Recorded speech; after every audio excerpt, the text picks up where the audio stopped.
Terço, rezada e novena, mas nada disso me agrada. Meu fraco é cavalo ligado, cantoria e vaquejada.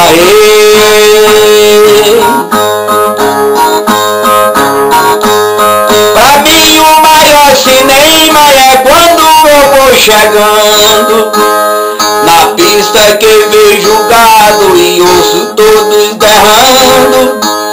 Os vaqueiros numerados, a difusora bradando rei.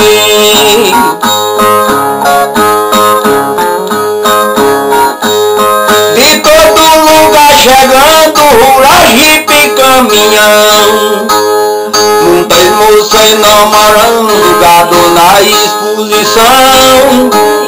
Um cabra soltando aboio de doer no coração.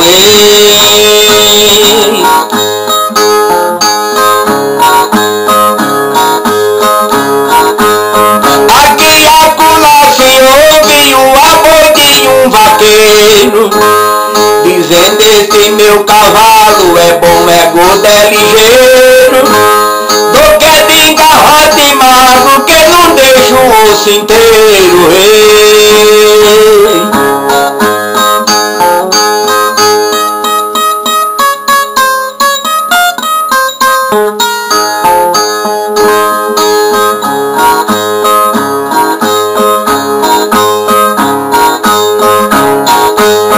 Eu sou maneiro na pista, sou ligeiro no carrasco.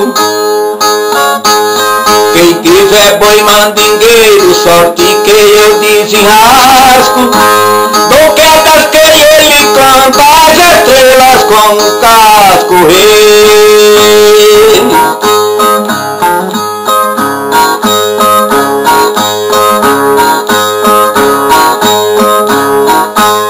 Outro diz: o meu cavalo é bom, é gordo, é zelado, come feijão, milho e ovos e todo dia é banhado. Mas só passa a perna nele, cabra que derriba gado.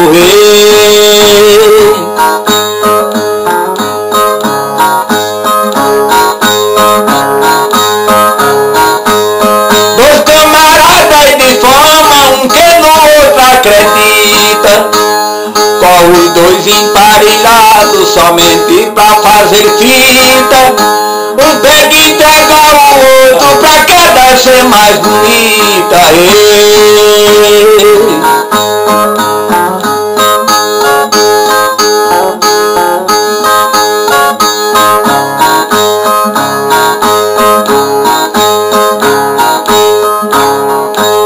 Cada vaqueiro é um número e cada cavalo é um nome.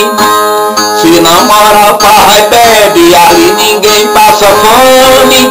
Enquanto existir corrida, o gado é preso e não come. Ei, boiada, ei.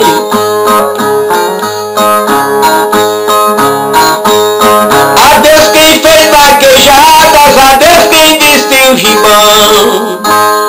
Adeus que está de difusora, vou zelar meu alazão e aguardar para o ano outra corrida em Mourão. E aguardar para o ano outra corrida em Mourão. Boiada, boiada, ó o boi passando.